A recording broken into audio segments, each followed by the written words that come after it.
საღამო მშვიდობისა. შაბათ საღამოს 9 საათზე თქვენ უყურებთ ვახოს ანაიას რეპორტაჟს.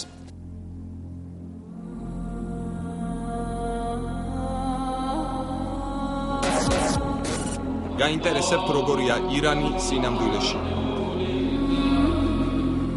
ჩვენი აღმოსავლური რეპორტაჟი. უცნობი ირანი, ჩვენი კამერა ისლამური რევოლუციის ქვეყანაში. თეირანის ქუჩები, ხალხი, პოლიტიკური ელიტა. ირანული თავისუფლება და ისლამური დემოკრატია. პოლიტიკა, საზოგადოება, კულტურა.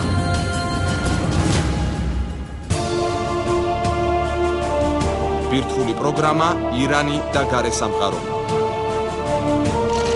ირანი და საქართველო, ახალი ურთიერთობები. სანქციების დაწესების შემდეგ ჩვენი გადამღები ჯგუფის ერთი კვირა ირანში და პირდაპირი ჩართვა. თეირანიდან დანახული თანამედროვე მსოფლიო და დასავლეთიდან აღქმული ისლამური სამყარო. ორი ირანი.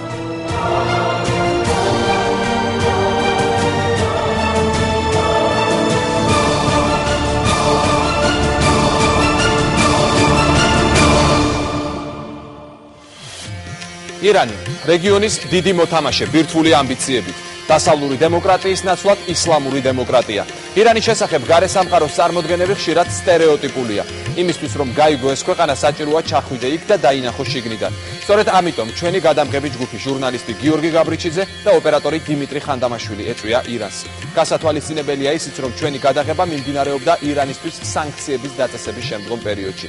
ჩვენი ჟურნალისტი გიორგი გაბრიჩიძე ახლა ირანიდან ჩაგვერთვება. გიორგი, სად იმყოფები ამ წუთას და რისი გადაღება მოახერხეთ? მოდი უამბოთ ჩვენს მაყურებელს რას ნახავენ რეპორტაჟში. საღამოშვიდობისა, ვახო, ჩვენ ახლა ვიმყოფებით თეირანში და თქვენ კადრში ხედავთ თეირანის თავისუფლების ქანდაკებას, რომელიც აქ დგას 1979 წლიდან და ის ატარებს სიმბოლურ დატვირთვას თეირანისათვის და მთლიანად ირანისათვის. ჩვენ უკვე მეხუთე დღეა რაც ვართ ირანში. დროის ეს პერიოდი დაემთხვა ძალიან დიდ სიცხეს, რის გამოც დახურული არის სახელმწიფო დაწესებულებები. მიუხედავად ამისა, ჩვენ ჩავწერეთ ძალიან ბევრი საინტერესო ადამიანი. ესენი არიან პოლიტიკოსები, სამხედროები, სასულიერო პირები, ასევე არიან სტუდენტები. თქვენ ახავთ სიუჟეტში თუ რას ფიქრობენ ისინი დასავლეთზე, ისრაელზე, შეერთებულ შტატებზე, ნახავთ განსხვავებულ აზრს. ყოველივე ეს კი უფრო სულად ჩვენ სიუჟეტში.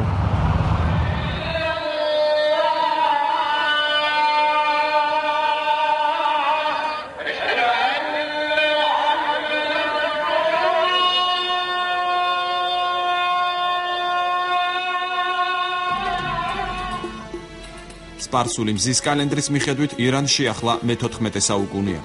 დრო აქ 1979 წლის შემდეგ შეიცვალა. რევოლუციის კვალი ირანში ყოველი ფეხის ნაბიჯზე იგრძნობა. ნებისმიერი ქალაქის ნებისმიერ ქუჩაზე ისლამური რესპუბლიკის დამფუძნებელი მამების გამოსახულებას შეხვდებით. თავისუფლება და დემოკრატია ირანში თავისებურად ესმით. ქვეყნის ტრადიციებიდან და რელიგიიდან გამომდინარე ბოლო 29 წელი აქ აკრძალვების დიდი ნუსხა შეიქმნა. საზოგადოებრივი თავშეყრის ადგილებში იგრძალება ქალის თავსაფრის გარეშე სიარული. აკრძალულია ალკოჰოლი, დისკოტეკა, როკი, რეპი, ტექნომუსიკა. აკრძალვების სია ძალიან გრძელია. სპეციალური ნებართვისა და გამყოლის გარეშე აკრძალულია ქუჩაში ჟურნალისტების თავისუფლად გადაადგილება და გადაღება. ირანში მედია სრულიად თავისუფალია და ნებისმიერ თემაზე შეიძლება სიუჟეტის მომზადება ან სტატიის დაწერა, მაგრამ ეს არ უნდა ეწინააღმდეგებოდეს ქვეყნის ეროვნულ უსაფრთხოებას. წინააღმდეგ შემთხვევაში მედიას საშუალებები შეიზღუდება. მე მაგალითად ხელისუფლების ოპონენტი მედია სააგენტოს ჟურნალისტი ვარ და მთავრობას ჩემ სტატიებში თავისუფლად ვაკრიტიკებ.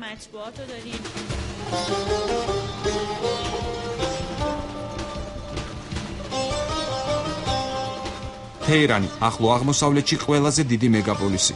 გადატვირთული ქუჩებით, სათამჯენები, ხალხმრავალი სკვერები და საათიანი საცობები. ეს არის ქალაქი, სადაც შეზავებულია ევროპული, ამერიკული და ირანული არქიტექტურა. თეირანის მოსახლეობა დღისით 12 მილიონია. სამუშაოს შემდეგ საღამოს და დასვენების დღეებში ხუთშაბათსა და პარასკევს დედაქალაქის მოსახლეობა 6 მილიონით მცირდება. თეირანი არის ირანის ინდუსტრიული სახელმწიფო დაწესებულებების, კერძო კომპანიების და ბანკების ცენტრი. აქ არის თავმოყრილი ყველაზე ბევრი უნივერსიტეტი და საწარმო. თეირანში ხალხი სამუშაოდ პატარა ქალაქებიდან დილით ჩამოდიან და შემდეგ საღამოს სამუშაოს დამთავრების შემდეგ ბრუნდებიან.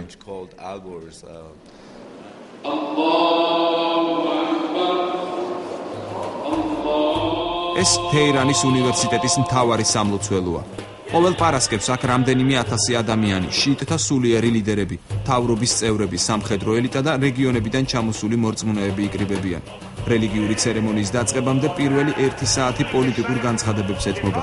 ტრიბუნაზე ძირითადად დასავლეთის მკაცრი კრიტიკა ისმის. სიტყვით გამომცვლელები ბევრს საუბრობენ ირანის ბირთვულ პროგრამასა და სამხედრო ძლიერებაზე.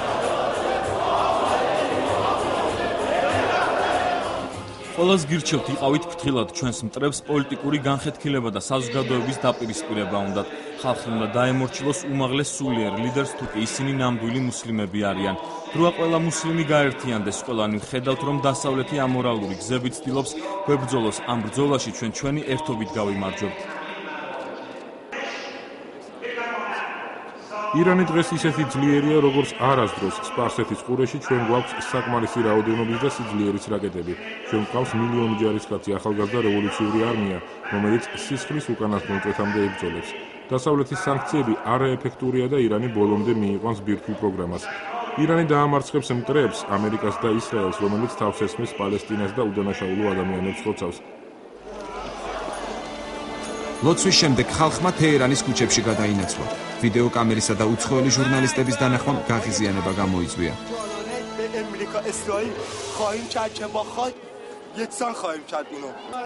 როგორი სანქციებიც არ უნდა დაგვიწესონ, რაც უნდა იზოლაციაში მოგვაქციონ, სულ რომ საკვების გარეშე დავრჩეთ, ჩვენ არ დავიჩოქებთ. ჩვენ ბოლომდე მივიყვანთ ბირთვულ პროგრამას და ვერავინ შეგვიშლის ხელს. ძირს ამერიკა, ძირს ინგლისი, ძირს ისრაელი.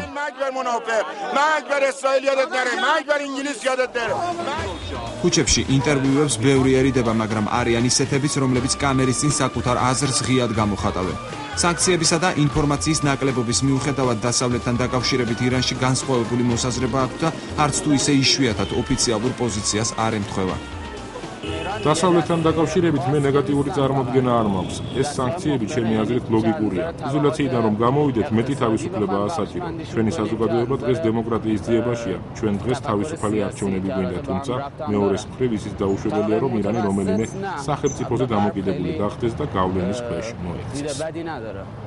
დასავლეთის მთავრობებს ირანზე ცუდი წარმოდგენა აქვს. ნეგატიური დამოკიდებულება იგრძნობა მათ თითოეულ გამოსვლაში, რომელიც ირანს ეხება. შემდეგ ამ ქვეყნების მოსახლეობასაც არასწორი წარმოდგენები ექნებათ. არადა დასავლეთში კარგად არ ცნობენ ირანულ საზოგადოებას. ირანმა ბოლო 20-30 წელიწადში ძალიან ბევრს მიაღწია. თუმცა არის ბევრი პრობლემაც.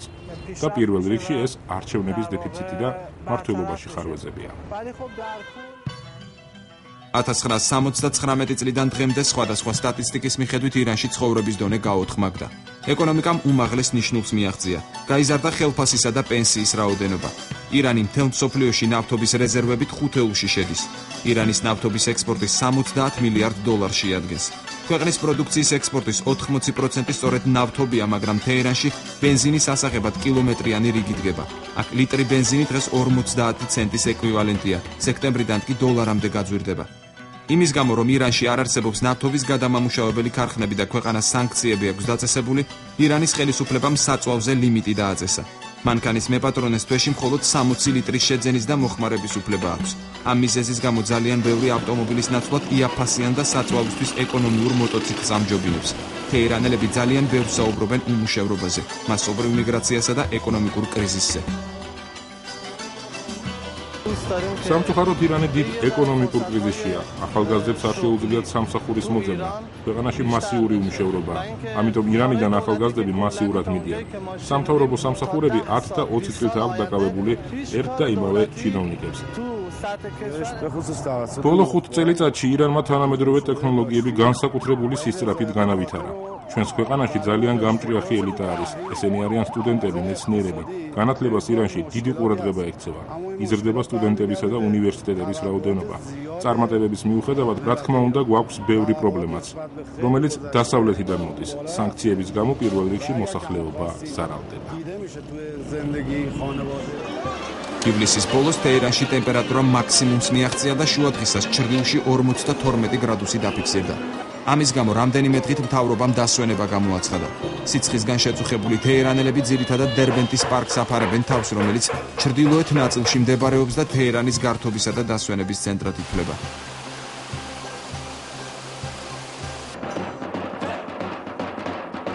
სახალხო ფესტივალები ირანში განსაკუთრებულად უყვართ. ქუჩის თეატრი თეირანში კვირაში რამდენჯერმე ეწყობა და დამწყები მსახიობები ქვეყნის სხვადასხვა ნაწილიდან ჩამოდიან საკუთარი ნიჭის გამოსავლენად. ტრადიციული სახალხო ფესტივალები ახალგაზრდობისთვის შეკრებისა და გართობის საუკეთესო ადგილია. დასავლური თანამედროვე მუსიკა ძალიან პოპულარულია, თუმცა მხოლოდ სახლში უსმენთ. სამწუხაროდ ირანში ახალგაზრდებს არ აქვს გართობის კარგი საშუალება. ამის გამო ძალიან ბევრი ნარკოტიკებს ეტანება. ირანში არ არსებობს ადგილები, სადაც შეიძლება შეხვიდე იცეკვო, გაერთო, კარგი დრო გაატარო. არის რამდენიმე არაოფიციალური ღამის კლუბი, მაგრამ ის შესვლა ძალიან სახიფათოა. ირანული საზოგადოება შედარებით ახალგაზრდა საზოგადოებაა. ეხლა რატო ვამბობ ამას? საზოგადოების დიდ ნაწილს პროცენტულად ახალგაზრდები შეადგენენ. ეს არის 30 წლამდე, 35 წლამდე ახალგაზრდების ქვეყანა, სადაც, ასე ვთქვათ, ყველა პროცესი დუხს.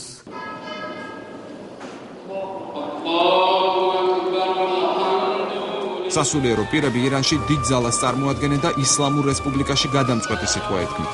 შიიტი ლიდერების განსაკუთრებულ გაღიზიანებას იწვევს ირანში დასავლეთიდან დამკვიდრებული მოდა. ამის მიუხედავად მამაკაცებს აქ ისე ჩაცმულს და ვარცხნილობით ნახავთ, როგორც ევროპის ნებისმიერ ქალაქში.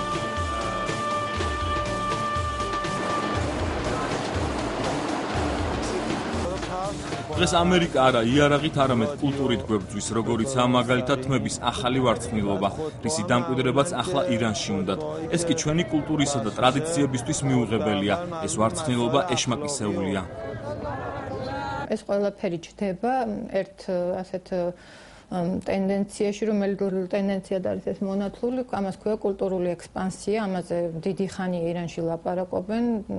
მრავალი წლის წინ, როდესაც დავსვიკითხვა, რომ ეს როდიდან იწყებთ თქვენ ამ კულტურული ექსპანსიის ათვლასო, მითხრეს, რომ ეს ფაქტორი მე-20 საუკუნის დასაწყისიდან, ანუ ევროპასთან ახლოს მისული დროიდან იწყება ირანისთვის, მაგრამ ისლამური რევოლუციის შემდეგ და ისლამური რესპუბლიკის დამკვიდრების შემდეგ განსაკუთრებით კაპაციტეტებით ადევნებენ ამას თვალყურს. ეს კულტურულ ექსპანსიაში სწორედ ეს ნიმუშები არის დასავლეთის კულტურაში მიღებული და ჩვეულებრივი და ყოველდღიური, იქ ერთგვარ კულტურულ ექსპანსიად ითვლება, რომელსაც წინ უნდა აყუდკი. ეს ამერიკის შეერთებული შტატების ყოფილი საელჩოა. ნებადართული არ არის, მაგრამ შენობის კედლის რამდენიმე კადრის გადაღება მაინც მოვასწარით. შენობას დღეს ყოველი მხრიდან ერთი და იმავე შინაარსის წარწერა აქვს. სიკვდილი ამერიკას.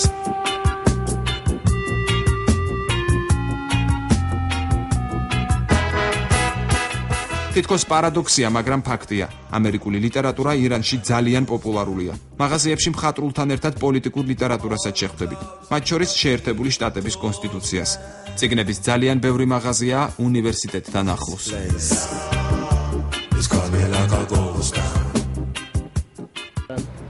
ირანში ძალიან პოპულარულია ამერიკული ლიტერატურა, განსაკუთრებით ფოლკნერი, სტეინბეკი. რევოლუციის შემდეგ კითხველების რაოდენობა გაიზარდა. ამდენი მაღაზია ამ ქუჩაზე არასდროს ყოფილა. კითხველთა უდიდესი ნაწილი სტუდენტია, რომლებსაც დასავლური ლიტერატურა აინტერესებს. დღეს ირანში გამომცემლებს ფინანსური პრობლემები აქვს. ქაღალდის სუბსიდია აღარ ხდება, ამიტომ ცოტა ფასებმაც მოიმატა. თუმცა იმის გამო, რომ უნივერსიტეტი აქედან ახლოს არის, ჩვენს მაღაზიაში ყოველთვის ბევრი მკითხველი შემოდის. ასე მეტი უნივერსიტეტია. დაახლოებით 3 მილიონამდე ან ცოტა მეტი არის სტუდენტობა. მათ შორის 60% არის გოგოები. შემდეგ 60,000-ზე მეტი დოქტორანტია. და მათ შორის თითქმის 70% ქალებია. 1979 წელთან შედარებით ირანის მოსახლეობა გაორმაგდა და დღეს 69 მილიონს მიაღწია. მაგრამ ბოლო წლებში მკვეთრად შემცირდა შობადობა. თეირანელების მტკიცებით შობადობის კლება ეკონომიკურმა კრიზისმა გამოიწვია. გარდა ამისა, ისინი ბევრს საუბრობენ არასრულფასოვან სასკოლო განათლებასა და გაუმართავ სამედიცინო მომსახურებაზე. წარსულთან შედარებით განათლების დონე ძალიან დაბალია. წარმოუდგენლად ძვირია ჯანდაცვის მომსახურეობაც, ღარიბი და საშუალო ფენის წარმომადგენლებს სამედიცინო სერვისით სარგებლობა ძალიან უჭირთ. ევროპულ საბავშვო ბაღებს და დაწყებით სკოლებს ჩვენსას ვერ შევადარებ. სამწუხაროდ, ევროპელ ბავშვებთან შედარებით ჩვენ შვილებს ელემენტარული პირობებიც არ აქვს. არ არსებობს საბავშვო გამაჯანსაღებელი ცენტრები.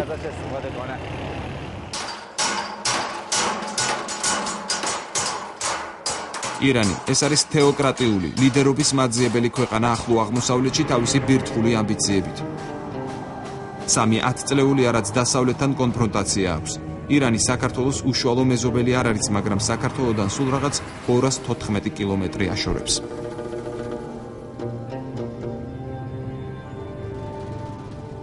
ჩვენ ურთიერთობა გვაქვს ენერგეტიკის სფეროში, სოფლის მეურნეობის სფეროში. ძალიან წამყვან როლს ვანიჭებ ჩვენ ინვესტორების მოზიდვას. სულ რამდენიმე თვის წინ შემოვის გაზაფხულზე ქონდა დიდი პრეზენტაცია რაკე ინტერნეშნალის. ჩვენ მოვაწყოთ ეს პრეზენტაცია ერთ-ერთ დიდ სასტუმროში 250-ზე მეტი ბიზნესმენი დაესწრო და ნელ-ნელა ირანელი ბიზნესმენები დაინტერესებულები არიან ფოთის ინდუსტრიული ზონით. ასევე ირანელები დაინტერესებულები არიან ტრანზიტით, რათა მათი თვირთების ტრანზიტი მოხდეს ფოთის და ბათუმის პორტის მეშვეობით.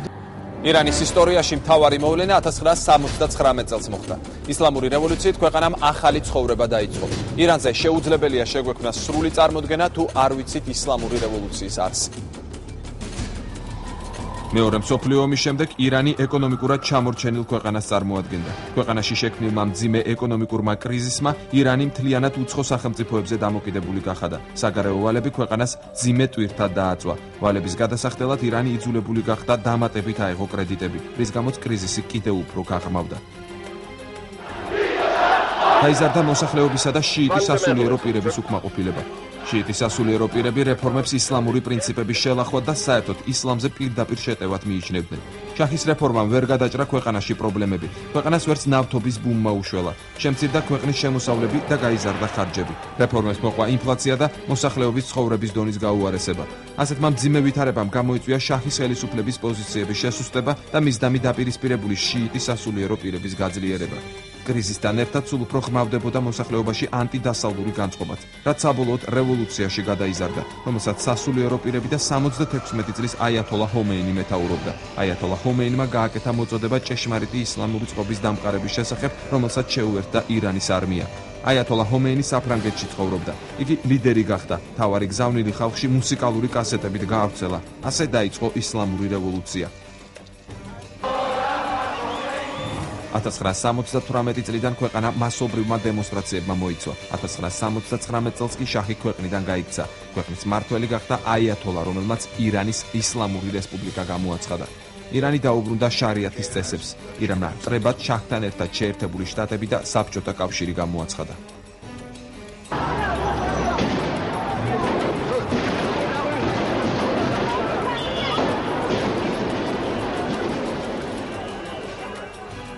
მაშინდელ ირანში მნიშვნელოვანი იყო წარმომავლობა, ეთნიკური წარმომავლობა და არა რელიგიური აღმსარებლობა. აქედან გამომდინარე, იმ დროინდელ, ანუ შაჰის დროინდელ ირანზე ვლაპარაკობთ, იმ დროინდელ ირანში მწავედ იდგა საკითხი ეთნიკური დაპირისპირებისა და კონფლიქტებისა. იქ იყო, თქვათ, ქურთების პრობლემა მწავედ წარმოიშვა, ირანის აზერბაიჯანის პრობლემა მწავედ წარმოიშვა. ისლამური რევოლუციის ერთ-ერთ მონაპოვრად, როდესაც ვაფასებთ 1979 წლის ისლამურ რევოლუცია, შეიძლება ისიც ჩაითვალოს, რომ ისლამურმა რევოლუციამ იმით, რომ წინა პლანზე წამოსცია და დაამკვიდრა რელიგიის პრიმატი, პრაქტიკულად ირანს მისცა გარანტია ეროვნული და სახელმწიფოებრივი მთლიანობის შენარჩუნებისა.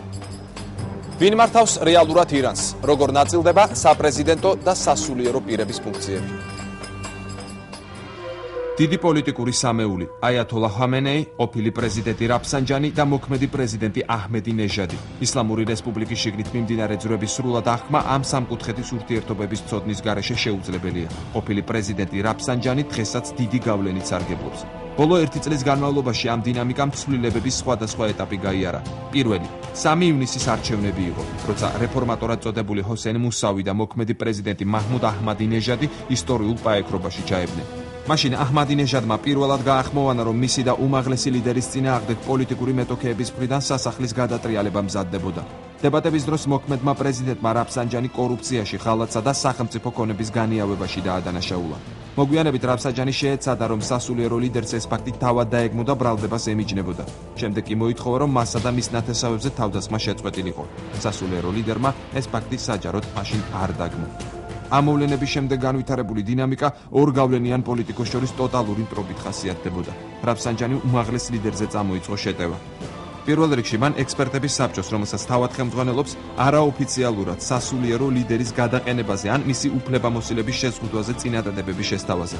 შემდეგ კი ღიად გააკრიტიკა და საპროტესტო მოძრაობის მთავარ მიზნებს დაუჭირა მხარი. თავის მხრივ, სასულიერო ლიდერმა საჯარო გამოსვლებსა და პირად საუბრებში რაფსანჯანიზე თავდასხმები განაახლა.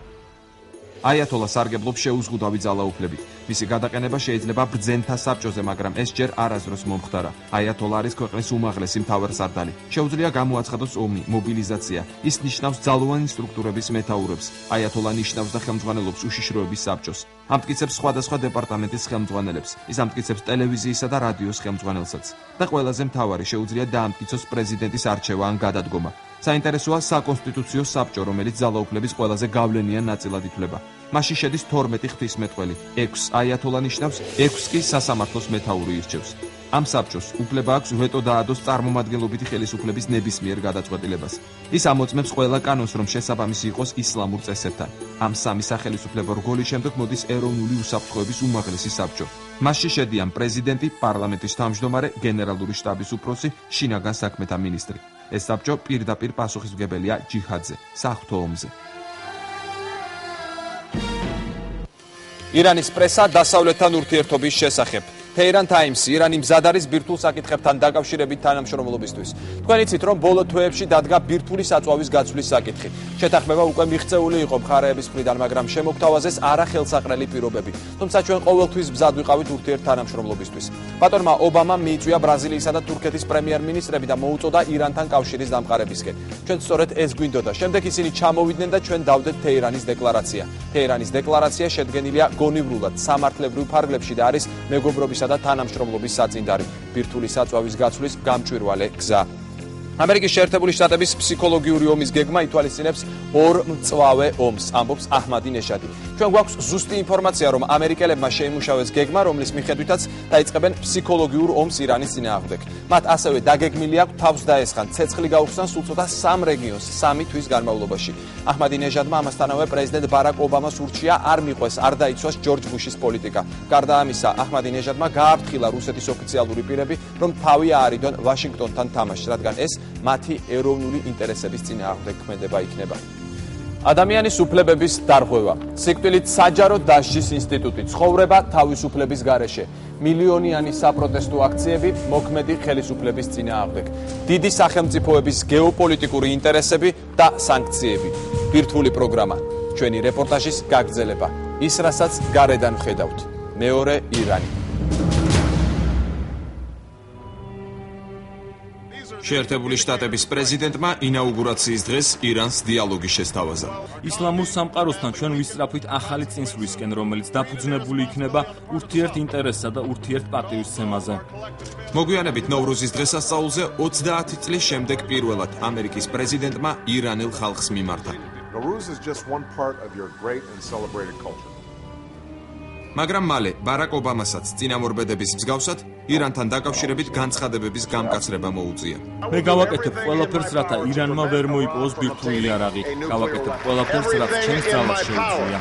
ზუსტად 1 თვის წინ კი შეერთებული შტატების პრეზიდენტმა ირანის წინააღმდეგ წინამორბედებზე ბევრად უფრო მძიმე სანქციებს მოაწერა ხელი, რომლის მიხედვითაც იგრძალება ნავთობპროდუქტების ექსპორტი. შეერთებული შტატების ბანკებს კი იმ უცხოურ ბანკებთან ეკრძალება თანამშრომლობა, რომლებმაც ისლამური რევოლუციის ორგანიზაციებთან დაამყარეს ურთიერთობა. ირანის წინააღმდეგ შეერთებულ შტატებს სანქციების გრძელი სია აქვს, რომელიც ძირითადად პოლიტიკურ და ეკონომიკურ საკითხებს ეხება. 1979 წელი შეერთებულმა შტატებმა ირანს 12 მილიარდიანი ბანკის დეპოზიტები, ოქრო და სხვა საკუთრება გაუყინა. 1995 წელი ბილ კლინტონის მთავრობამ ირანს ტოტალური ემბარგო გამოუცხადა. აიკრძალა ყველა სახის კომერციული და ფინანსური ტრანზაქცია ირანთან დაკავშირებით. პრეზიდენტ ხათამის არჩევის შემდეგ სანქციები შერბილდა, მაგრამ 2001 წლის 5 აგვისტოდან ჯორჯ ბუშმა სანქციები განაახლა. 2007 წლის ნოემბერში ირანულ კომერციულ ბანკებს აეკრძალათ ფულის გაგზავნა ან მიღება შეერთებული შტატების ბანკებიდან.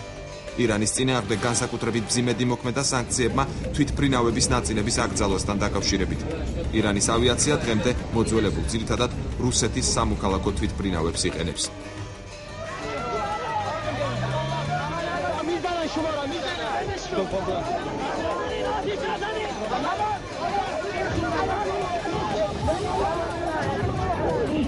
ირან-ამერიკის დაპირისპირება 1979 წლის ისლამური რევოლუციიდან დაიწყო. ირანში შეერთებული შტატების საელჩო აიღეს და 66 ამერიკელი დიპლომატი 444 დღით დაატყვევეს.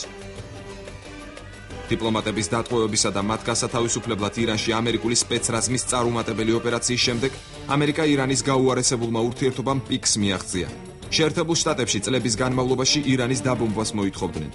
შეერთებული შტატების მთავრობა ისლამურ რესპუბლიკას ერთ-ერთ ყველაზე კორუმპირებულ და დიქტატორულ სახელმწიფოდ მოიხსენიებს. ირანელი ლიდერები კი ამერიკას მსოფლიოს ნომერ 1 ეშმაკს უწოდებენ. ურთიერთდაპირისპირებამ კულმინაციას ბუშის მეორე მმართველობის დროს მიაღწია, როცა ირანის დასავლეთ და აღმოსავლეთ მეზობელ სახელმწიფოებში შეერთებულმა შტატებმა სამხედრო კამპანია დაიწყო და ირანის გარშემო შეერთებული შტატების სამხედრო რკალი შეიკრა. ირანი ძალიან სუსტი ქვეყანაა, აჰმადინეჯადის გამუდმებული მუქარები იმას ნიშნავს, რომ ის პანიკაშია. ირანი დღეს ამერიკას გარშემოწმული ყავს 360 გრადუსით, ერაყიდან, უზბეკეთიდან, თურქმენეთიდან, ავღანეთიდან და პაკისტანიდან. მეხუთე ფლოტი მუდმივად მზადაა. გარდა ამისა, ირანში თვითონ შიგნით ბევრია რეჟიმის მოწინააღმდეგე. სწორედ ამ მიზეზით არის აჰმადინეჯადის რეჟიმი პანიკაში.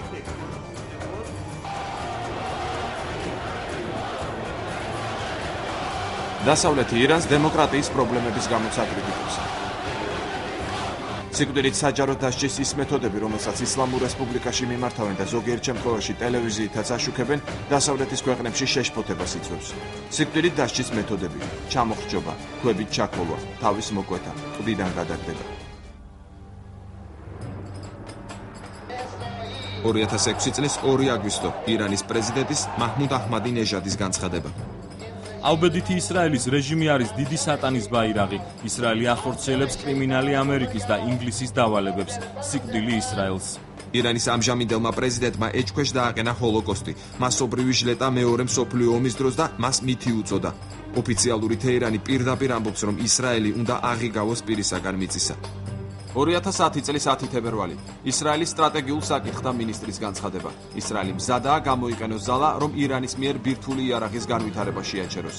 ატომურ რეაქტორზე ისრაელს ერთხელ უკვე აქვს იერიში მიტანილი და ეს ერახში 1991 წელს მოხდა. მაშინ ისრაელის ავიაციას ობიექტის გასანადგურებლად ზუსტად 100 წამი დასჭირდა. ისრაელმა და ირანმა ერთმანეთზე შეტევის განსახორციელებლად ორი ქვეყანა, იორდანია და ერაყი უნდა გადაკვეთონ. ირანის ბირთვულ პროგრამას დიდი ხნის ისტორია აქვს. 1967 წელი შეერთებული შტატების დახმარებით ირანში 5 მეგავატის სიმძლავრის ატომური რეაქტორი აშენდა. ისლამური რევოლუციის შემდეგ აიათოლამ იმ მოსაზრებით, რომ ატომური ენერგიის გამოყენება ეწინააღმდეგებოდა რელიგიურ მოსაზრებებს, ბირთვულ სფეროში ადრე ირანის მხრიდან სხვა სახელმწიფოებთან დადებული ხელშეკრულებები გააუქმა. მოგვიანებით ირან-ერაყის ომის დროს ირანის სულიერმა ლიდერმა მოსაზრება შეცვალა. ბირთვული პროგრამის გასავითარებლად დაიწყო მოქმედებები. ირანმა დახმარება ბირთვულ პაკისტანს თხოვა. აბდულ ყადარ ხანი, პაკისტანის ატომური იარაღის შემქმნელი, აიათოლას დახმარებას დაპირდა, რაც დაპირებადვე დარჩა. განგაში ზარი დასავლეთში 2003 წელს გაისმა, როცა ისლამური რესპუბლიკის ლიდერებმა ატომის საერთაშორისო სააგენტოს ექსპერტებს უფლება არ მისცეს ნათანზის რეაქტორი დაეთვალიერებინათ. რაც შეეხება ირანის კიდევ სურვილებს, რომ რეგიონში იყოს ძლიერი, ეს სურვილები გამტკიცდება ალბათ იმით, რომ ირანი მიაღწევს სულ მალე ბირთვული იარაღის შექმნა, ალბათ ამ შემთხვევაში შეიძლება გამოვრიცხოთ ამ ეტაპზე. მაგრამ ფაქტობრივად ის ქმნის ახლა იმ შესაძლებლობებს, რომლებიც თუ დაჭირდა მას ბირთვული იარაღის გაკეთებისთვის ცოტა ხანი დაჭირდება. ფაქტია, რომ საკმაოდ ბევრი მიღწევა აქვს მეცნიერებაში და ეს ბირთვული პროგრამა საკმაოდ კარგად მიდის წინ, მათთვის იმის მაჩვენებელია, რომ ირანი არ თქონდა პროგრესის გზაზეა. ურანის გამდიდრების ცდილობათა პარალელურად ირანელები აქტიურად მუშაობდნენ ატომური ენერგიის გამომუშავების სხვა მიმართულებითაც, კერძოდ პლატინიუმის მისაღებად. ირანი აძლიერებს ბალისტიკური რაკეტების პროგრამასაც. ამას დაემატა ირანის მიერ ახლო და საშუალო სიშორის რაკეტების გამოცდის მთელი სერია. მათ გამოსცადეს მოდერნიზებული რაკეტა, რომელსაც გაზრდილი მოქმედების რადიუსი და უფრო ზუსტი დამიზნების სისტემა აქვს, ვიდრე ამ რაკეტების წინა ანალოგს. ეს რაკეტები სხვადასხვა მონაცემით 2000-2500 კილომეტრზე დაფრინავს და შეუძლია დაემუქროს ისრაელს, ამერიკის სამხედრო ობიექტებს სპარსეთის ყურეში და ევროპის ზოგიერთ ქვეყანასაც კი.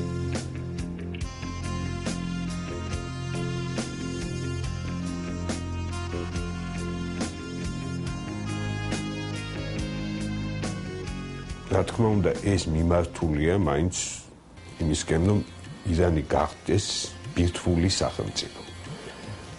რაც უაღრესად მნიშვნელოვანი იქნება მისთვის, როგორც რეგიონში პოზიციების გამტკიცებისათვის. როდესაც პრეზიდენტი ობამა საზოგადოებას გაეროს უშიშროების საბჭოს მიერ ირანის წინააღმდეგ მიღებულ ახალ რეზოლუციას აცნობდა, მან ხაზგასმით აღნიშნა, რომ ირანის რესპუბლიკა მსოფლიოს თანამეგობრობის მხრიდან სულ უფრო იზოლირებული ხდება. ამ განცხადებაში თავისთავად გასაკვირი არაფერია, თუკი გავითვალისწინებთ, რომ გაწვდილი ხელის 16 თვიანი პოლიტიკის შემდეგ, რომლის საპასუხოდაც ირანმა მხოლოდ დააჩქარა თავისი ბირთვული პროგრამის განხორციელება, ირანის იზოლაცია თეთრი სახლის ერთადერთი მიღწევაა. მსოფლიო თანამეგობრობა არ უარყოფს ირანის უფლებას გამოიყენოს ბირთვული ენერგია მშვიდობიანი მიზნებით, მაგრამ მას შემდეგ, რაც ქვეყანას ექნება ურანის გამამდიდრებელი ქარხნები, უკვე შეუძლებელი იქნება იმის გაკონტროლება, თუ რისთვის გამოიყენებს ირანი ამ ურანს, ატომური ელექტროსადგურისთვის თუ ბირთვული იარაღისთვის. საქმე ის არის, რომ დასავლეთის ქვეყნებს საკუთარი, მათ შორის კოსმოსური დაზვერვისა და ირანის დისიდენტებისგან ჰქონდა შემოწმებული ინფორმაცია ირანის ამ ახალ მშენებარე ქარხანაზე ქალაქ ყუმთან. ეს ინაუგურაციის შემდეგ ობამასაც მოახსენეს. ირანმა კი მაგათ ეს ინფორმაცია მხოლოდ მოგვიანებით გადასცა. ამერიკამ ინფორმაცია ირანის შესახებ ბოლო პერიოდში ყველა გავლენიან სახელმწიფოს მიაწოდა. დასავლეთის ტონი უკვე ძალიან მკაცრი გახდა. პასუხად ირანმა სანქციები მიიღო. სანქციებს ევროკავშირით შეუერთდა. ირანის გეოსტრატეგიული ინტერესები და მდებარეობა რეგიონში, ირანი და მისი მეზობლები კავკასიაში. რა დამოკიდებულება აქვს თეირანს იმ სახელმწიფოებთან, რომლებიც ესაზღვრება ირანს და ასევე არიან საქართველოს მეზობლებიც. სომხეთი. ეს ქვეყანა ირანის პარტნიორად მიიჩნევა. სომხეთი და ირანი გეგმავენ ერთობლივი პროექტების განხორციელებასაც. თურქეთსა და აზერბაიჯანთან არსებული დაძაბული ვითარების გამო ერევანს სასიცოცხლოდ სჭირდება თეირანთან კარგი ურთიერთობა. აზერბაიჯანი. ეს ქვეყანაც ირანის უშუალო მეზობელია. საბჭოთა კავშირის დაშლის შემდეგ მოხდა ქვეყნების ასე გადანაწილება. ერთი მხრივ ირანი და სომხეთი, მეორე მხრივ აზერბაიჯანი და თურქეთი. ბოლო დროს აზერბაიჯანსა და ირანის ურთიერთობებში პოზიტიური ძვრებია. თურქეთი. ირანთან ერთად თურქეთი რეგიონის სერიოზულ მოთამაშედ ჩამოყალიბდა. ნატოს წევრი და ამერიკის პარტნიორი თურქეთი ცდილობს კიდევ უფრო გააღრმავოს ურთიერთობები თეირანთან. ნატოს წევრობა პრემიერ ერდოღანს ხელს ვერ უშლის დამოუკიდებლად იმოქმედოს დასავლეთთან დაპირისპირებულ აჰმადინეჟადთან. ახლა რაც შეეხება ირანის სხვა მეზობლებს. მის აღმოსავლეთით, მის გარშემო საერთაშორისო ტერორისტთა ბრძოლის გამო დიდი ამერიკული და დასავლური ინტერესია ავღანეთში, ბირთვულ პაკისტანსა და ერაყში. ახლა კი დასავლეთის გავლენიანი პოლიტიკოსებისა და გამოცემების მოსაზრებები ირანის საკითხზე. ამერიკის შეერთებული შტატების ვიცე-პრეზიდენტი ჯოზეფ ბაიდენი. მსოფლიოს ინტერესებშია ირანის ხალხის, ევროპის მოსახლეობის ინტერესებშია, რომ ირანმა არ შექმნას ბირთვული იარაღი. არა მარტო იმიტომ, რომ მან შეიძლება ჩვენთვის უფრო ნაკლები საფრთხე შექმნას, ვიდრე ევროპისა და მსოფლიოს სხვა კუთხეებისათვის, მაგრამ იმიტომ, რომ ციკლი შეიძლება გენერირდეს და ბირთვულ სახელმწიფოთა რაოდენობა მიმატოს. მთელი ჩემი საქმიანობა, როგორც ამერიკის შეერთებული შტატების სენატორმა და ვიცე-პრეზიდენტმა ამ ჯინის ბოთლში დაბრუნება შევალია და არა იმას, რომ ის გარეთ გამოსულიყო. ყველაზე საშიში, რაც შეიძლება ბირთვული იარაღის გავრცელებას მოყვეს, ეს იქნება ბირთვული ირანის გავლენა საუდის არაბეთზე, თურქეთზე, ეგვიპტეზე, სიაგრძელია, ასე რომ ეს მნიშვნელოვანი საკითხია. შეერთებული შტატები ირანს ძველებურად სამხედრო აქციებით ემუქრება. ვაშინგტონი აზიასა და ევროპაში უხვად არიგებს უსაფრთხოების გარანტიებს. ამერიკული ბაზები, ამერიკული არმია, ამერიკის შეერთებული შტატების გემები და საჰაერო ხომალდები ბატონობენ ოკეანეებსა და მთელ დედამიწაზე. ამ ყველაფრის ფასი მაღალია. ამ სიტყვის პირდაპირი მნიშვნელობით შეერთებული შტატების საბიუჯეტო კრიზისის დროს ინფლაციის ფონზე გაცილებით მეტი ფული იხარჯება სამხედრო ხარჯებზე, ვიდრე ნებისმიერ პერიოდში მეორე მსოფლიო ომის შემდეგ. მსოფლიოს სამხედრო ხარჯების თითქმის ნახევარი ამერიკაზე მოდის. ფიგარო. ამერიკის შეერთებული შტატების პრეზიდენტი იერუსალიმიდან ქაბულამდე, თეირანიდან ბაღდადამდე კრიზისულ რკალს აწყდება, რომელიც სახიფათოდ ვითარდება. ბარაკ ობამას საგარეო პოლიტიკაში 4 აპოკალიფსურ მხედართან უწევს დაპირისპირება, რომელიც ახლო აღმოსავლეთის კრიზისული რკალიდან აღმოცენდა. პირველი მხედარი პალესტინაა, მეორე ერაყი, მესამე ირანი და მეოთხე ავღანეთი. აპოკალიფსის მესამე და ობამასთვის ყველაზე საშიში მხედარი ირანია. ობამა, რომელსაც დამატებით მეორე ომი ნამდვილად არ სჭირდება, ბირთვული იარაღის მოპოვების გზაზე დამდგარ ირანს ვერ შეაჩერებს. სწორედ ამიტომ ვაშინგტონი თეირანთან დიდი ვაჭრობისთვის უნდა მოემზადოს. უხმის თუ არა საფრთხეს ირანის ბირთვული პროგრამა მსოფლიოს. ორი განსხვავებული მოსაზრება ჩვენს გადაცემაში. მოდი დავუშვათ, ირანის ბირთვული იარაღი აღმოჩნდა არანორმალური, არარაციონალური და ფანატიკოსი ადამიანების ხელში. წარმოვიდგინოთ, რომ ჰეზბოლამ და ღაზამ ერთდროულად გაუხსნეს ცეცხლი თელ-ავივს. ჩვენ მოგვიწევს კონტიერის შედაშლა, მაგრამ როცა გვეთოდინება, რომ ირანს ბირთვული იარაღი აქვს, ამ ნაბიჯის გადადგმა გაგვიჭირდება. გარდა ამისა, ირანს აქვს იმპერიის შექმნის ამბიციები. თავდაპირველად სპარსეთის ყურე იქნება. მოგვიანებით შეიძლება აზერბაიჯანი დაიკავოს. ერთ დღესაც თურქეთისკენ მიმავალ გზაზე აუცილებელი გახდება საქართველოს აღებაც. ეს კი მთელს მსოფლიოს შეცვლის. ნუ თუ ფიქრობთ, რომ ამერიკა შეეგუება, რომ არანორმალური ხალხი მსოფლიო ეკონომიკას აკონტროლებდეს. ჩემი აზრით, არავითარ შემთხვევაში. ამერიკა ყოველთვის რაღაც მიზეზებს ეძებს, რომ ირანის წინააღმდეგ სანქციები დაწესდეს, როდესაც ჩვენ თეირანის ბირთვული რეაქტორისთვის ბირთვული საწვავი გამოგველია საერთაშორისო ატომურ სააგენტოს მიმართეთ, რომ საწვავი მოეწოდებინათ. სააგენტო ვალდებული იყო ქვეყანა ასეთი საწვავით უზრუნველეყო. სააგენტო მიმართა წევრ ქვეყნებს ამერიკამ და რუსეთმა ირანს თანხმობა გამოუცხადეს და ვენაში მოლაპარაკებები გაიმართა. ჩვენ ველოდებოდით, რომ მოხდებოდა შეთანხმება, მაგრამ ასეთი გარიგება შემოგთავაზეს, რომ ირანს უნდა მიეცა ამ ქვეყნებისთვის 3%-მდე გამდიდრებული ურანი, სანაცვლოდ ირანი 20%-მდე ურანს მიიღებდა. ჩვენ დავთანხმდით ამ გარიგებას, უკვე დარჩენილი იყო ტექნიკური საკითხები, თუ სად მოხდებოდა ამ ბირთვული საწვავის გადაცემა, როდესაც დასავლეთის ქვეყნებმა მასმედიის საშუალებით ანტიირანული პროპაგანდა წამოიწყეს. მათი განცხადებით, ირანის მოტყუება შეძლეს და ირანში ბირთვული იარაღის წარმოების პროცესი კიდევ ერთი წლით შეაჩერეს. ჩვენ დავინახეთ, რომ დასავლეთის ქვეყნები არასერიოზულად ეკიდებიან ბირთვულ საკითხებს. დასავლეთმა არაერთხელ დაარღვია ნაკისრი ვალდებულებები. ირანი მართლაც ისწრაფვის ბირთვული ენერგიის გამოყენებისაკენ, ოღონდ სამშვიდობო მიზნით, დრო ამერიკამ თავი დაანებოს სიჯიუტეს და აღიაროს ირანის უფლებები. და ახლა ჩვენი გადაცემის სტუმარია ირანის საგანგებო და სრულუფლებიანი ელჩი საქართველოში მაჯიდ სამაძადე საბერი. ბატონო ელჩო, დიდი მადლობა იმისთვის, რომ ხართ ჩვენი გადაცემის სტუმარი. დიდი მადლობა, რომ მომიწვიეთ თქვენს გადაცემაში და მაქვს საშუალება, რომ ვესაუბრო ჩვენს ქართულ მაყურებელს. უპირველეს ყოვლისა, ჩვენ რა თქმა უნდა გაინტერესებს საქართველო-ირანის ურთიერთობების ჭრილში ჩვენი საუბარი. როგორ გესახებათ ირან-საქართველოს თანამშრომლობის პერსპექტივები მომავალში, როგორ ხედავთ ამ ორი ქვეყნის ურთიერთობას? ორ ქვეყანას შორის არსებობს ყველა ის საშუალება, ყველა ის ელემენტი, რათა გაგვარდოს ორხრივი ურთიერთობები. ორხრივი ურთიერთობები ორივე ქვეყნისათვის არის სასარგებლო. თქვენ თუ დააკვირდებით, ბაქოსა და ერევნის შემდეგ ყველაზე ახლო დედაქალაქი საქართველოსთან ეს არის ირანის დედაქალაქი თეირანი.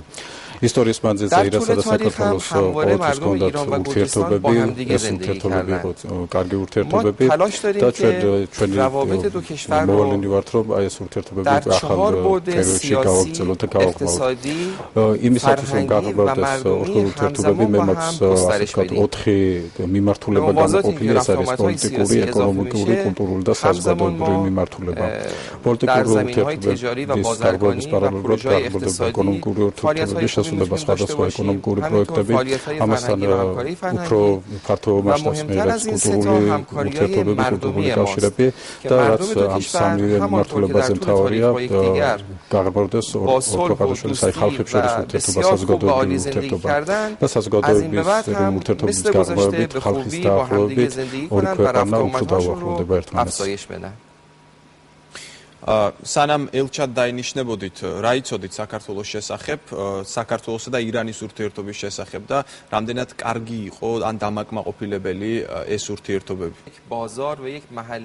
უნდა მოგახსენოთ, რომ საქართველოს ვიცნობ ბავშვობიდან ის მშობლიური ქალაქი, სადაც მე დავიბადე, იქ არსებობდა ესეთი ბაზარი, რომელსაც ქართულ ბაზარს ეძახდნენ.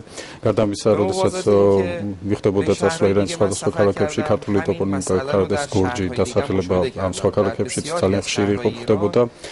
შემდეგ უკვე სკოლის შემდეგ უნივერსიტეტში უმაღლეს სასწავლებელში უფრო მეტი ცოდნა, უფრო მეტი ინფორმაცია მიიღო საქართველოს შესახებ და მას შემდეგ რაც უკვე მუშაობა დავიწყე ირანის საგარეო საქმეთა სამინისტროში, ძირითადად მუშაობდი დსთ-ს და კავკასიის განყოფილებაში, ვიყავი ამ დეპარტამენტის მოადგილე და იქ უფრო მეტი ინფორმაცია და უკვე უშუალოდ ამ კონკრეტულად საქართველოს მიწევდა მუშაობა. ამასთან სხვადასხვა პერიოდში საქართველოსთან ჩამოდიოდნენ დელეგაციები და ჩვენს ქართულ მეგობრებს უკვე მასპინძლობით ირანში. და ასე დავამატებდი, რომ 12-13 წლის წინათ საქართველოსთან ჩამოსული იყო ჟურნალისტთა დელეგაცია და მე ვიყავი ამ ჟურნალისტთა დელეგაციის მასპინძელი მხარე. ისინი ჩავიყვანა ირანის სხვადასხვა ქალაქებში და უთვალიერებინა ისტორიული ადგილები, ასე ჩაიწერა არაერთი ინტერვიუ ირანის პოლიტიკურ წარმოადგენელთა პოლიტიკურ ფიგურებთან და ასე რომ საქართველოსთან ადრეც გქონია კავშირი. ბატონო ელჩო, როგორ ხედავთ ირანის როლს კავკასიის რეგიონში და დასავლეთის დამოკიდებულებას ასევე კავკასიის მიმართ? საქართველოს ითვლება ამერიკის პარტნიორად, ხომ არ არის ეს ფაქტორი ხელის შემშლელი ირანისა და საქართველოს ურთიერთობებში? ირანი ძალიან ახლოს არის კავკასიის რეგიონთან, თვითონ საქართველოსა და ირანს შორის საზღვარის მანძილი არის ძალიან ახლოს, დაახლოებით მსუბუქი მანქანით 60 საათში თავისუფლად შეიძლება საქართველოს სასაზღვრო წერტილიდან ირანის სასაზღვრო წერტილამდე მისვლა. ამასთან აღსანიშნავია, რომ საქართველოს-ირანის ურთიერთობა ეს არის ორმხრივი ურთიერთობა, ორი ქვეყნის ხელისუფლებები სახავენ ურთიერთობის გაღრმავების პერსპექტივებს, აქვთ განსაზღვრული პოლიტიკა და ახორციელებენ ამ პოლიტიკას, ხდება ამ პოლიტიკის რეალიზება.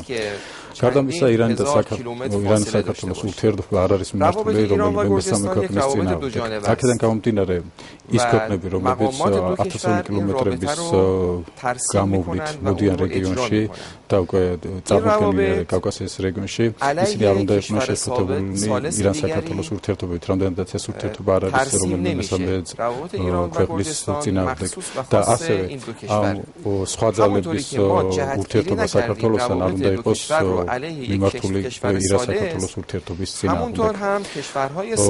ის რომ ირანი არსებობს რეგიონში, მას აქვს თავისი დასწრება კავკასიის რეგიონში, ამის უარყოფა შეუძლებელია, არ შეიძლება, რამდენადაც ირანი არის ძალიან ახლოს რეგიონთან.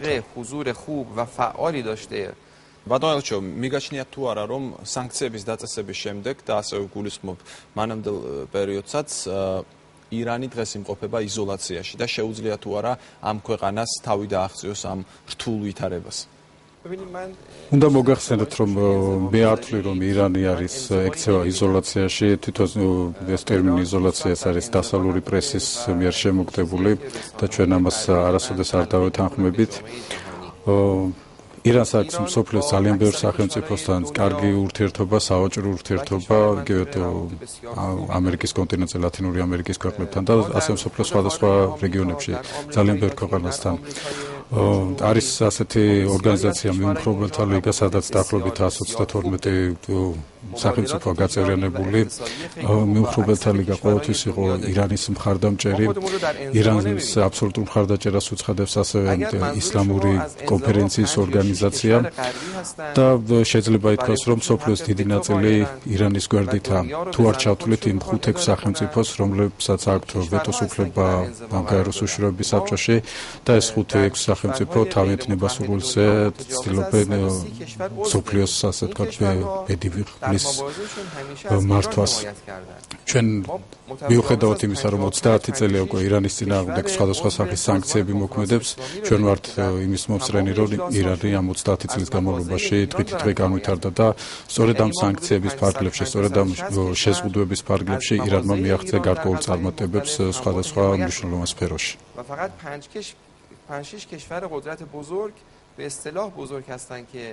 თუმცა ეს 5-6 სახელმწიფო ყველაზე გავლენიანია დღეს მსოფლიოში. ირანი რას აპირებს? არ აპირებს, რომ თუნდაც რაიმე სახის კორექტივები შეიტანოს შექმნილ გეოპოლიტიკურ ვითარებაში თავის აღებულ კურსში?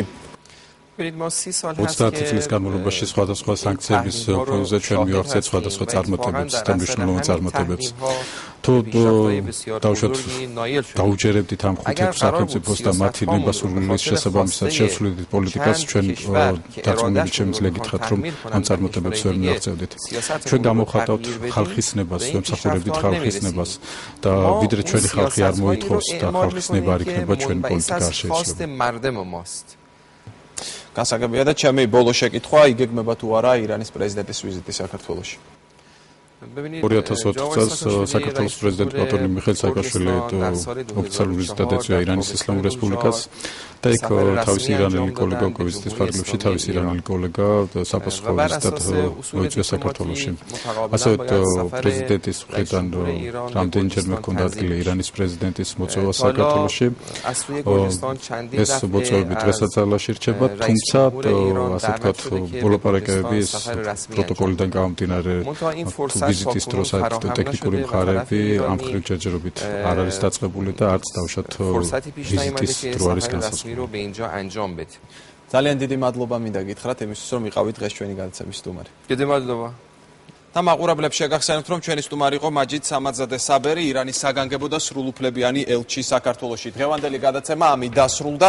ირანის შესახებ საგაზეთო რეპორტაჟს წაიკითხავთ საინტერესო დეტალებით ორშაბათს გაზეთ Prime Time-ში. ჩვენ კი შევხვდებით ერთმანეთს ისევ მომავალ შაბათს საღამოს 9 საათზე პირველ არხზე.